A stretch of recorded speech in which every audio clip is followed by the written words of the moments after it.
Hello there. Welcome in Drive Time Sports on this Tuesday.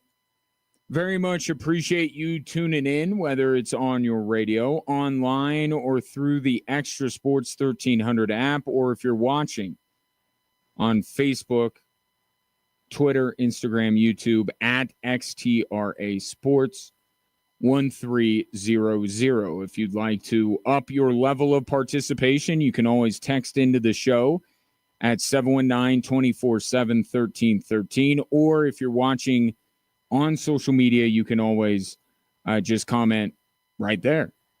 Technology, what a wonder it is. Perhaps you have an opinion that you would like to share about these stories, which we call What's Driving the Show.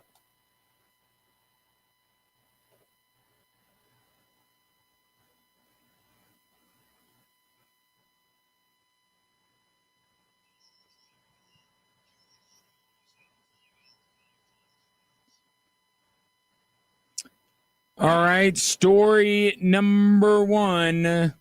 Broncos getting into dangerous territory. This is from the Rich Eisen show earlier today here on Extra Sports 1300.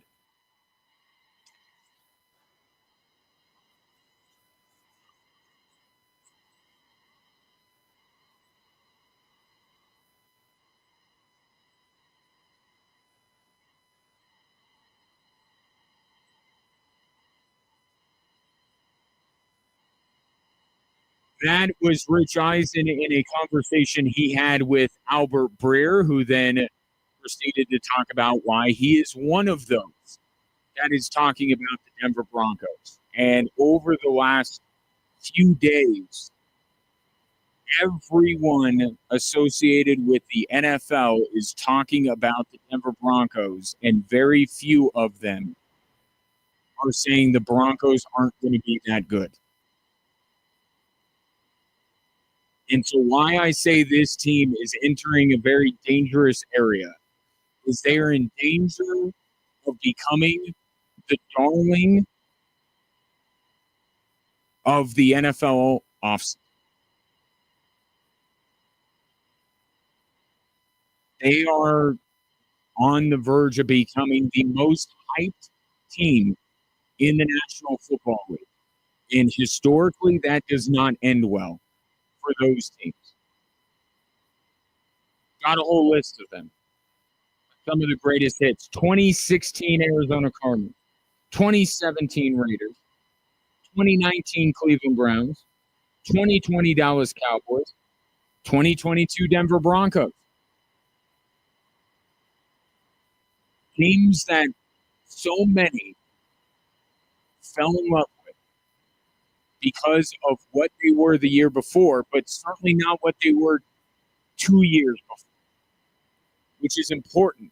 The Denver Broncos do not have this long track record of success.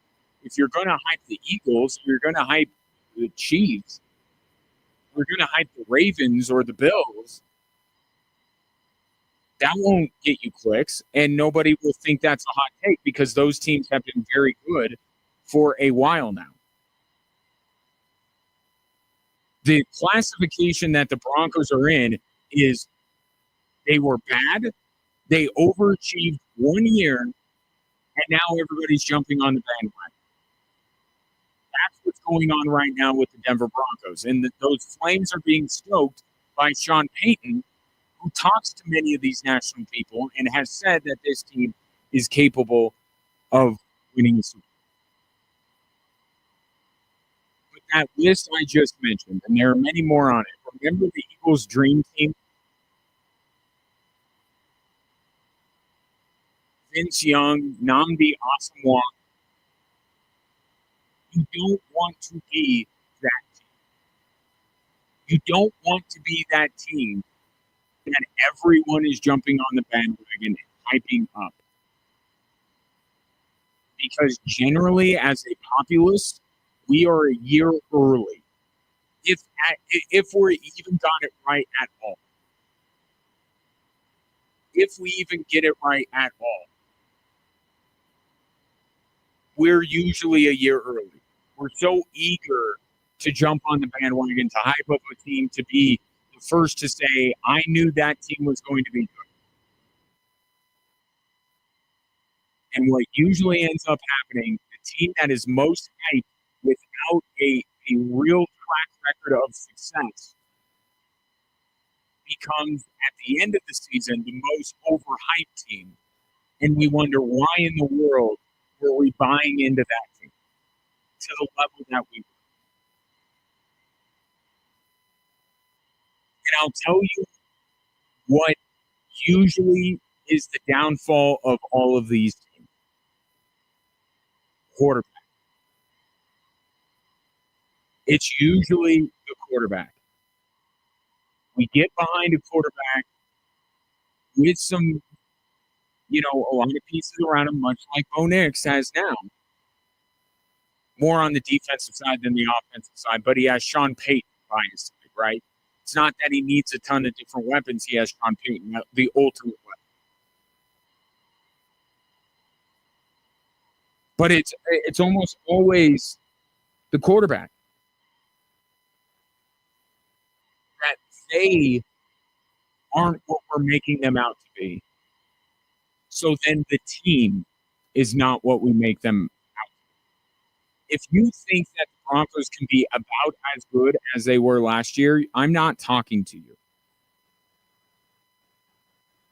You're not overhyping the Denver Broncos. And if you're saying they're going to miss the playoffs entirely or they're going to crater, you certainly aren't hyping up the Denver Broncos. I'm talking about so many national pundits and local pundits and fans who are buying into what Sean Payton is selling his team. Because there are many examples where this blows up in everyone's face. I don't blame Sean Payton. Right? You got to speak this stuff into existence. You got to get no pressure, no diamonds, right? You want to put the pressure on your team. This is not a referendum on Sean Payton. This is a referendum on people's, in the media's ability to filter that. And say, just because he thinks this or he's saying this doesn't mean I have to believe it. And if you really read into Sean Payton's comments that he has made over the last couple of days, he's saying they're capable of winning a Super Bowl, along with many other teams that they could end up facing in the playoffs and getting eliminated by. Doesn't make Sean Payton wrong. He says Bo Nix can be one of the five best quarterbacks in the next 2 years. Well, that means this year and next year. Could happen now. If it doesn't, don't worry. I also said it could be year 3. But people are taking what Sean Payton says as gospel. And I hate to, the worst person made a really good point. So I see a clip today where Mike Tannenbaum on First Take is talking about he's feeding into this. And Albert Breer fed into this on the Rich Eisen show earlier today. The idea that the Broncos ceiling that they are capable of going to a Super Bowl. And Stephen A. Smith, of all people, made the greatest point when it comes to this. Sean Payton has said that he's coached 6 teams that are capable of winning a Super Bowl. Only one has ever gone. So many people are treating this like it was handed down from the mountaintop. And I'm not saying Sean Payton knows nothing of what he speaks. I'm just saying you don't have to take this and take it as gospel and turn it into the Denver Broncos hype train. Because we've done this with other teams in the past. The most recent example is the 2022 Denver Broncos. Also the 2020 Denver Broncos. Also the 2018 Denver Broncos. What did all those teams have in common? The common thought was at the quarterback position, we have our guy. John Elway said it when they signed Case Keenum. We got our guy. Nope, he wasn't the guy. After what Drew Lock did at the end of his rookie season, everyone felt we got our guy. Nope, Drew Lock wasn't the guy. In 2022, George Paton pulls off the deal to get Russell Wilson. We finally got our guy. And those, not Drew Lock, but Russell Wilson and Case Keenum actually had more of a reason for you to believe that than Bo Nix does. It's 1 year. Not entire career. It's 1 year.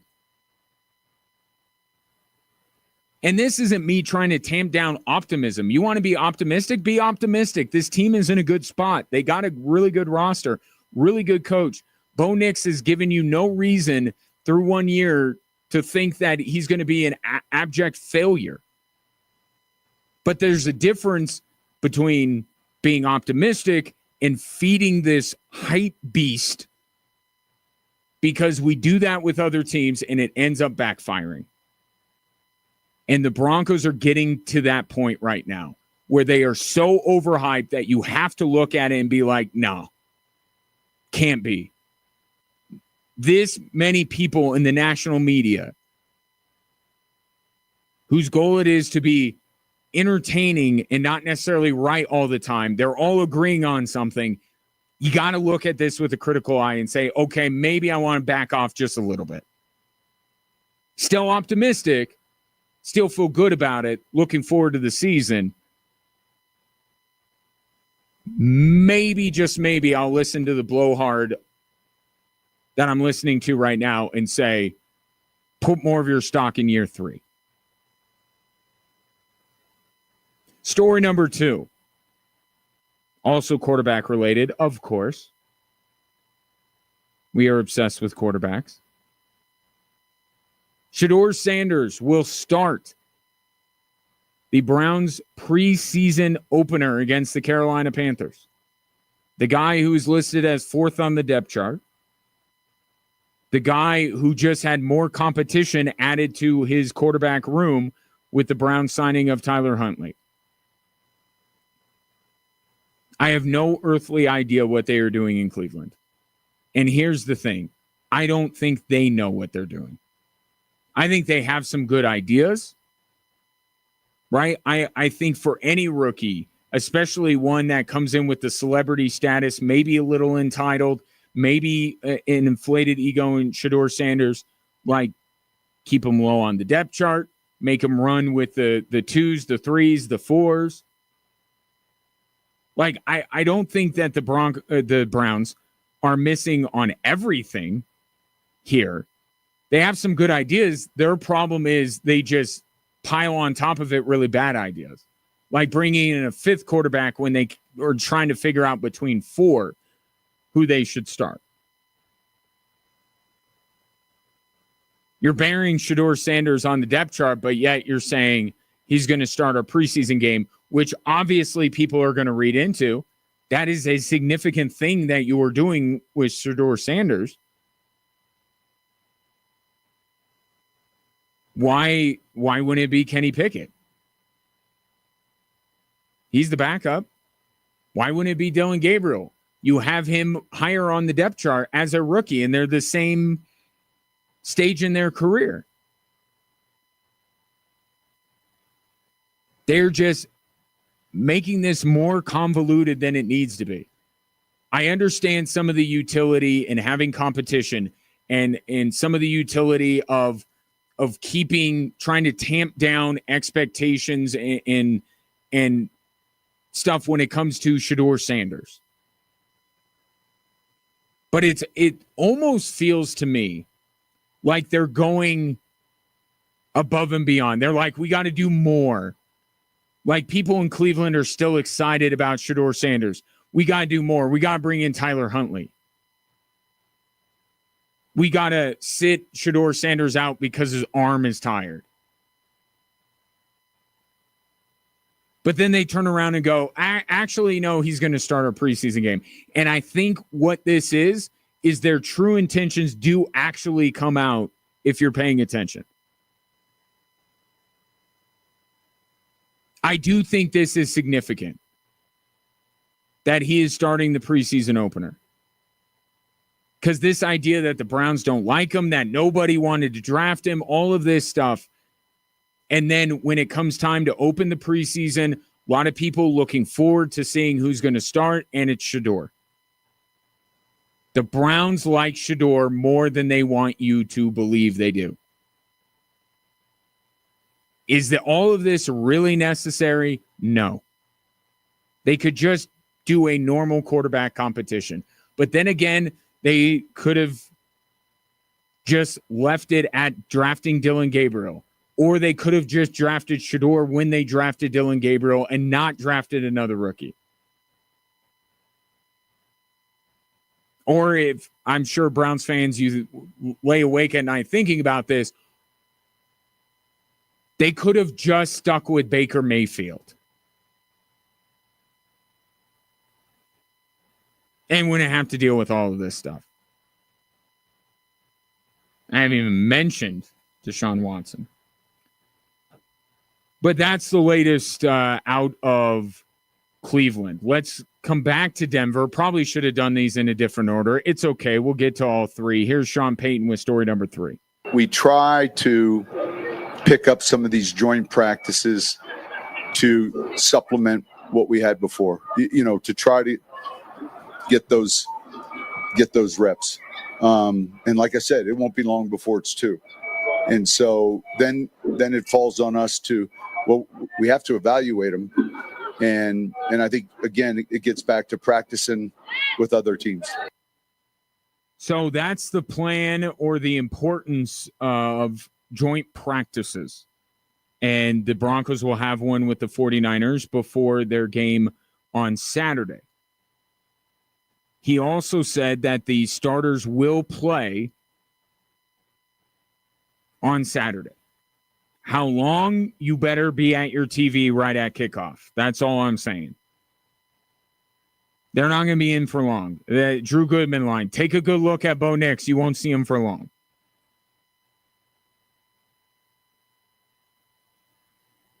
But now the debate comes back up again every time this time of year, and it's been more and more prevalent as the years have gone on. Are preseason games really the more... We all understand that if you want to get carried away with what you see in preseason, go for it. Right? I'm not telling anyone how to fan. But we all know these are preseason, and it has very little consequence towards the regular season. You can have a terrible lead up to the season, have a great regular season. You can have the best training camp and have a terrible season. We're just looking to take bits and pieces. We're more just interested more than anything else. Who should we keep our eye on? Who flashed? All right, can he do it again? And it's kind of what the Broncos are looking for in every team. But the debate between, if you're going to put stock into one, which would you put more stock into? Which should you put more of your interest in?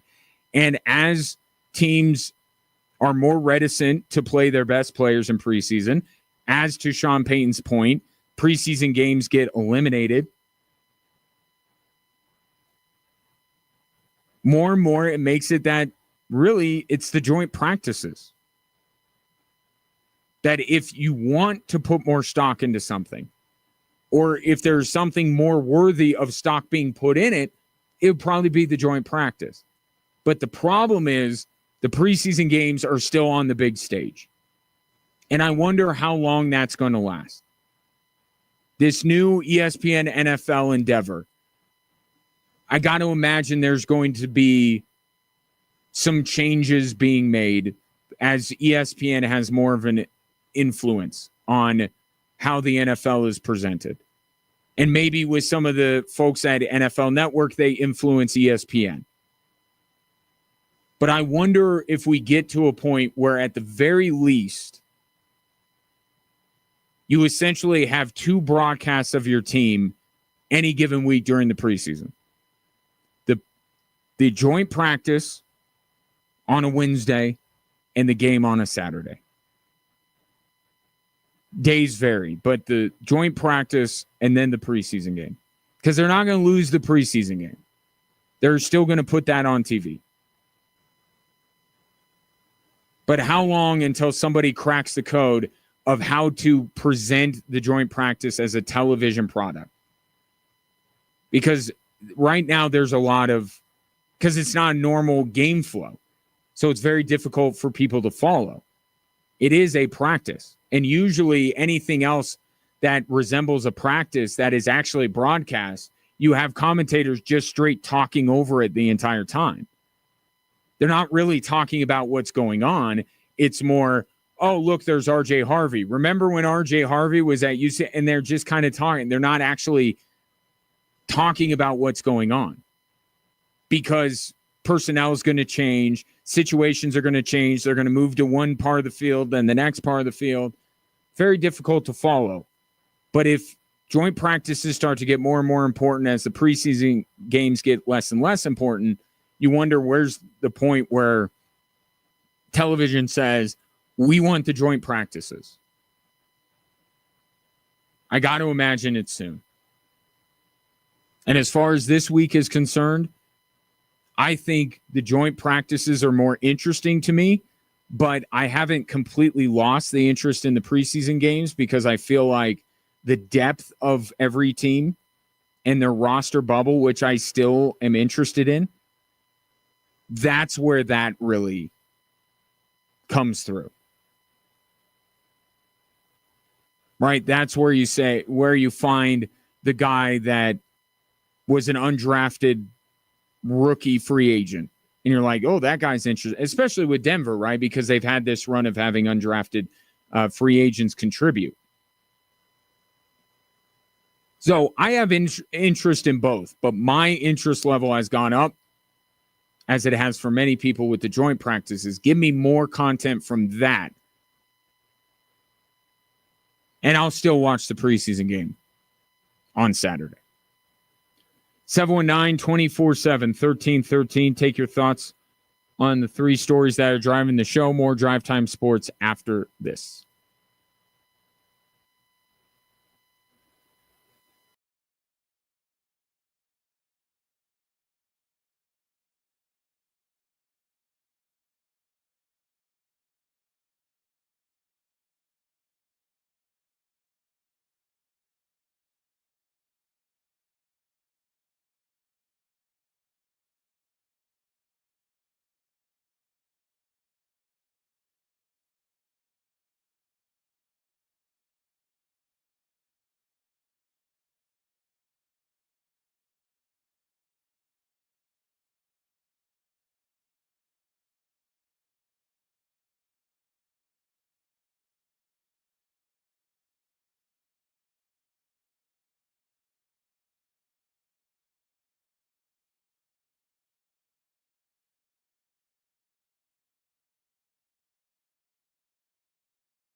Just want to clarify because earlier, based on Brett's texting, I labeled today a LeBron day, and then Tom texted in a panic.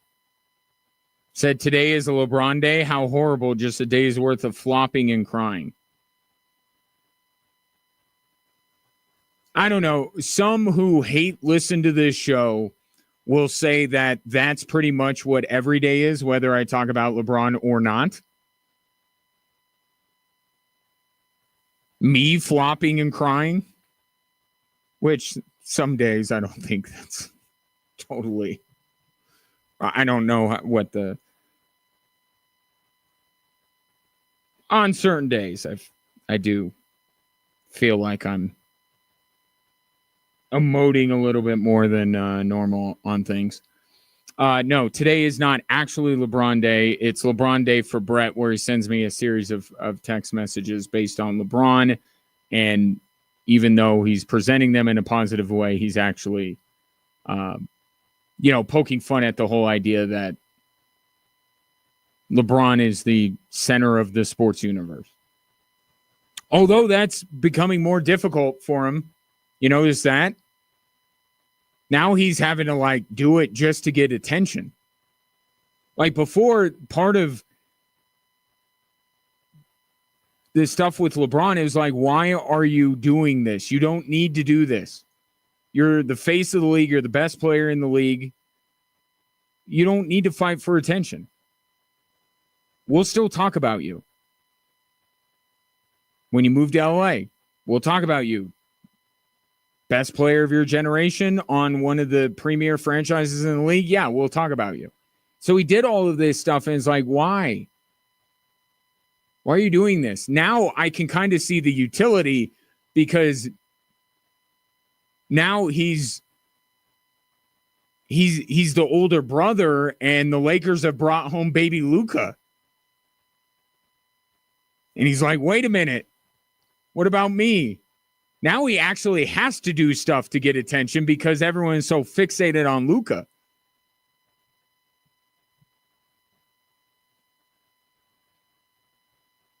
Probably doesn't need to do it anyway, but more reason to do it now than ever before. But he used up all his ability to do that.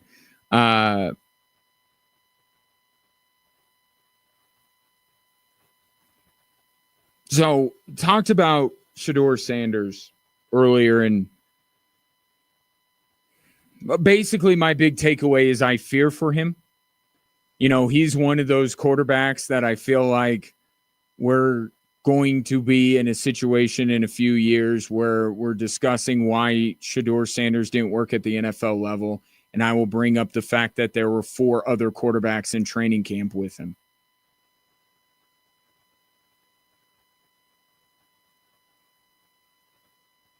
I hope that's not the case. I don't know if the Browns are handling all of this with Shedeur the best way possible. And I wonder about Jacksonville, too, with Travis Hunter. Although, listening to Liam Cohen this morning on the Rich Eisen show, I do start to understand a little bit more why they're doing what they're doing. So my big thing with Travis Hunter leading up to the draft, coming out of the draft, all things being equal, I want Travis to be on the defensive side. And I will use him in, let's say, if Travis Hunter can beat Pat Surtain, just to make this a Broncos comparison, I don't think that Travis Hunter can be as good of a corner as Pat Surtain, maybe close, one of the best. Don't get fixated on whether he's actually going to be as good as Pat Surtain. But if I can have Travis Hunter be Pat Surtain and Marvin Mims, I would rather that combination of Travis Hunter than have him be Cortland Sutton and Jaquan McMillan. Right? I think his better position is corner. I think he has a greater chance to impact the game at a high level as a corner. And I would use him, not sparingly, but I would use him in a very specific role offensively. And everything that the Jags have said and done up until I heard this interview with Liam Cohen was, no, we're going to flip that. Like, we want Travis Hunter to be a wide receiver, and then he's going to play on the defensive side. Perhaps with Liam Cohen, the trick is don't listen to what he first says. Let him settle in a little bit, and then let him be more concise, right? Our first impression of Liam Cohen was the Duval. And we're like, oh my God, this guy. And then he gets settled in, and many of the reports out of Jacksonville are it's looking good. Smart, competent coach. Got the guys feeling good down there. Maybe this is the same thing, because I initially kind of tensed up a little bit when I heard that Jacksonville's idea was more wide receiver than corner. I'm like, I don't like that. Should be the other way around. Well, Liam Cohen today on the Rich Eisen show explained it a little bit better. That, at least for now, much of the reason why Travis Hunter is spending 80% of his time on the offense, or playing 80% of the snaps on offense, which is a higher percentage than he's playing on defense, is because offense is more difficult to learn. And it's why we talk about, and when the Broncos offense is struggling against the defense, why it's not totally surprising, because defenses are ahead of offenses at this point in training camp.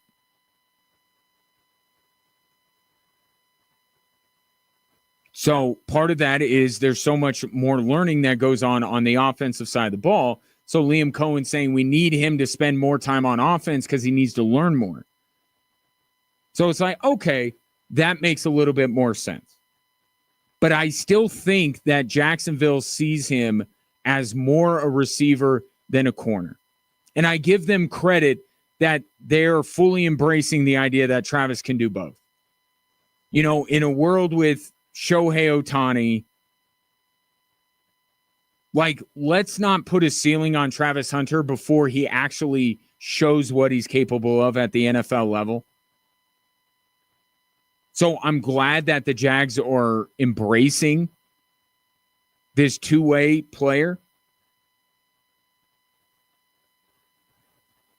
But the more and more I think about it, I'm like, he's going to be on offense more. And I'll tell you why. Trevor Lawrence. Liam Cohen, forget, they didn't even know they were going to have Travis Hunter when Liam Cohen got hired. What was Liam Cohen hired for? The work he did with Baker Mayfield. Right? He is being hired to resuscitate the career of Trevor Lawrence. You don't think he's going to throw all the resources he can at that project, including Travis Hunter?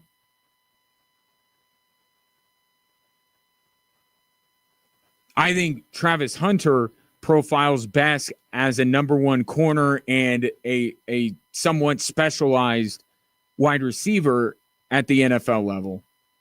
A wide receiver 2 or 3. Again, Surtain, a mix of Pat Surtain and Marvin Mims. But I feel like when it comes down to it, Liam Cohen has been brought there to make sure that the generational talent that we all thought Trevor Lawrence had comes out. And that he realizes his potential as a quarterback. And Travis Hunter can help. So I almost wonder Not that the Jags aren't prioritizing wins, because I think Liam Cohen will say, look, if Trevor Lawrence is the quarterback we think he is, we're going to win games. But if you say, I'm going to put everyone in the position that they are best at and utilize them the best way as a way to win games, I think that's more Travis Hunter on defense. So we'll see. I do think that his explanation made it make a little bit more sense. But once the regular season rolls around, I would not be shocked if he's still mostly a wide receiver. And I'm not saying Travis Hunter can't be successful. I'm just saying the best version. It's like with Shohei Ohtani. The best version of Shohei Ohtani is him mashing the baseball and doing some pitching. It's him doing both, but really what you love to see is Shohei Ohtani mashing the ball and being one of the best hitters in the game.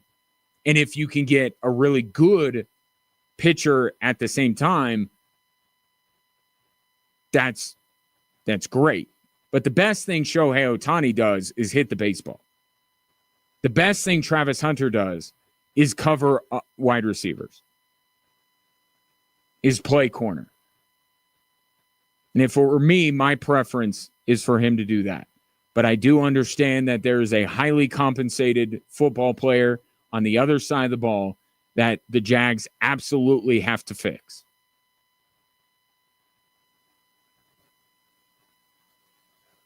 So we'll see when the season rolls around. I mean, just watching him play both is going to be fun, regardless of the split of the two.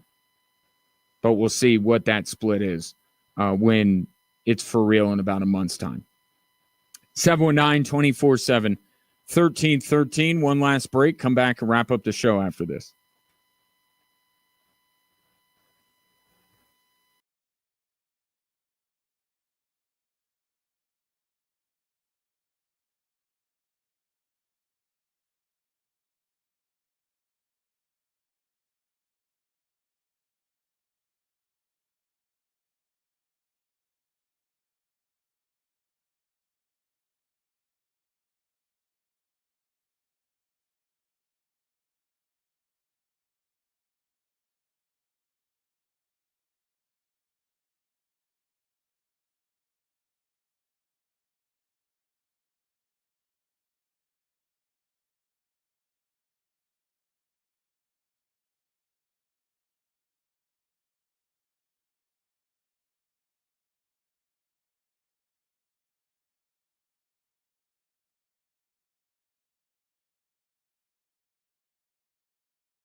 This came in. I was trying to figure out the right place to put this text, given what we have been talking about, which is mostly NFL today. But I found a place. This coming in. Want to keep Jokic in Denver. This is based on conversation. Text came in this afternoon, but we were talking about this yesterday. The idea that because Luka signed an extension with the Lakers and Jokic didn't with the Nuggets means that Jokic uniting with Luka in LA is back on. And I say poppycock to all of that. From the 719, want to keep Jokic in Denver, bring horse tracks to Denver. He would stay for that. And I'll add to it. I know there's no substitute for your home, right? Even no matter where he is, he knows he wouldn't be in Serbia, and that's where he wants to be, is Serbia. But I'm saying, like, what Nikola Jokic likes, valleys and racing horses. Like, Colorado, don't they have that? Like, in spades?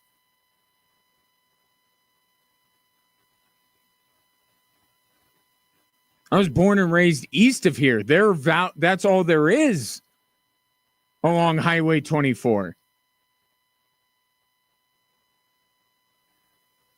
You get from Colorado Springs to Falcon. And you drive, and there's a lot of stuff. And then you hit Peyton, and it's like Valleys Cowhan, Valleys Simla, Valleys Matheson, Valleys Lyman.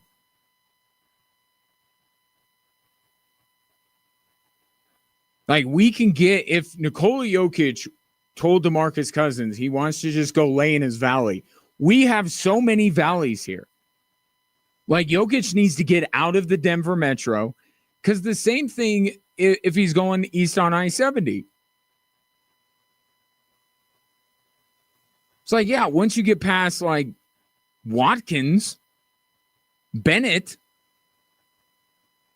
don't test my Colorado trivia. I memorized Lyman to Colorado Springs and Lyman to, I can even tell you, going up to Sterling. Don't doubt my ability to recite town names in Colorado. Now, it's my least impressive talent, but it's a talent. But I'm just saying, he needs to get out of the metro, and we have all sorts of valleys. I mean, valley, it's like just a field that dips down, right? We got that. I mean, we're losing that every day that goes by. There's a new housing development up everywhere. And we have horses. We have a horse stable where Thunder used to be, just east of Denver. Is that still there? I think we have what Nikola Jokic is looking for. It's Colorado, not Serbia. Which, that's the one thing they can never overcome. If he just wants to live in Serbia, then we can't help him there. But we got valleys. We got horses. Latigo. Where are my folks at Latigo? You got horses. Can you race horses? Do you have race horses? And I'll tell you what, where's he going to get that in LA? Anaheim? Like, come on now.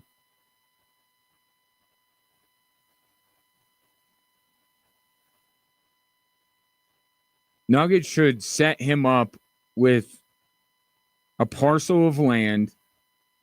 I don't know how he feels about windmills, so you got to be a little bit careful. There's a lot of windmills. But just, like, give him a spot, like, near Deer Trail.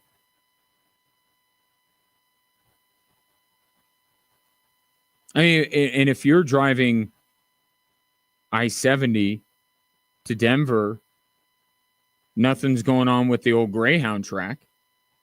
Can we turn that into a horse racing truck? I don't think we're at that point. I'm just saying maybe the Nuggets should have a plan here, just in case. To that end, Jeff Teague,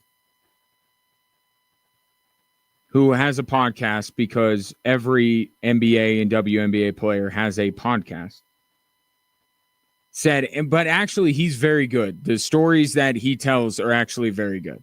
So I have to give credit. I roll my eyes a little bit at just how many athletes have podcasts and say you cannot think that what you are doing and what you have to say is so important that people will just tune in. And Jeff Teague, I think, understands that because he's like, if it's just Jeff Teague, nobody's going to tune in, right? Maybe with some of these other players, LeBron, people will just tune in because it's him. With Jeff Teague, you got to bring something to the table, and to his credit, he does. So he was talking about this, and I got to imagine it's based on the conversation we have been having about, DeMarcus Cousins' comments on another podcast, not Jeff Teague's podcast. Keep all these podcasts straight, please.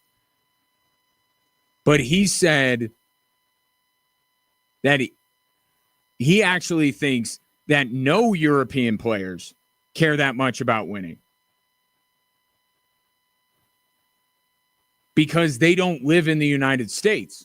If they don't win, they go home and they don't face the scrutiny that LeBron does, Anthony Edwards does, Jason Tatum does. If you really think about it, give credit to, Luka, Giannis, Nikola Jokic being the three best players in the world.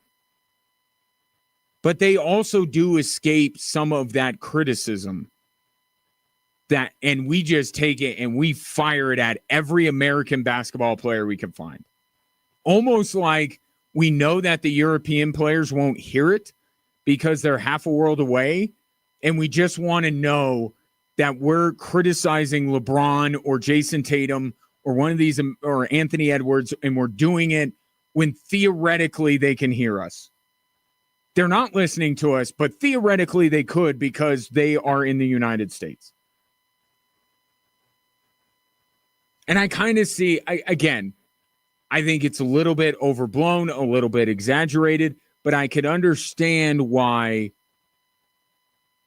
there may be less pressure. Maybe that's the way to describe it. There's less pressure on Jokic, Luka, Giannis to win. Because, Giannis is just creating all of this pressure himself. Is anybody blaming Giannis at this point for the fact that the Bucks haven't won more titles?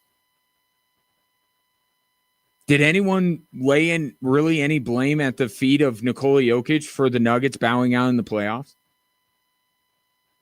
Has anybody other than Nico Harrison publicly voiced concern over Luka's weight? I don't think these guys are I don't think we criticize these European players like we do these American players. Now, some of it is because, again, three of the best players on planet Earth are from Europe. And when you are one of the three best players, you don't do a lot wrong.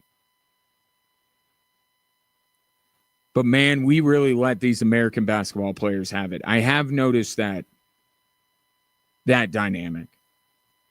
But the idea that they don't care about winning, I don't know about that. I think Luka cares. I don't think he just got fat shamed into, working out. I think the guy really wants to win. I think Giannis really, really wants to win. And I think Jokic wants to win. And I think they put that pressure on themselves. But I think it's they don't feel the external pressure the way that a LeBron, a Tatum, and Anthony Edwards do. And maybe part of that is because the European players know, hey, once this season is over, I go half a world away and I can't hear anything anybody is saying. So maybe it's not that they don't feel pressure, but the American players feel more pressure to win. Maybe that's what it is. I think European players care very much about winning. And I think there are 3 really good examples of it with Luka, Jokic, and Giannis. Let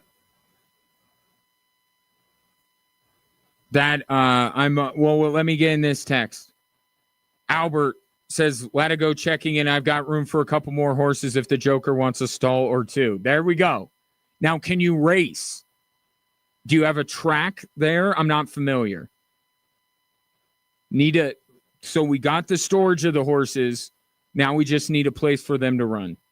Brett does correctly point out Del Mar. Isn't Del Mar in California? I don't know. Churchill Downs is in Kentucky. I know that. Right? Yes.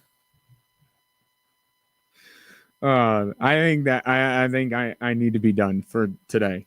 I appreciate your patronage and your interaction. It's much more fun when you're a part of the program. So let's recharge. Let's rest up. Come back tomorrow, 3:00 here on Extra Sports 1300.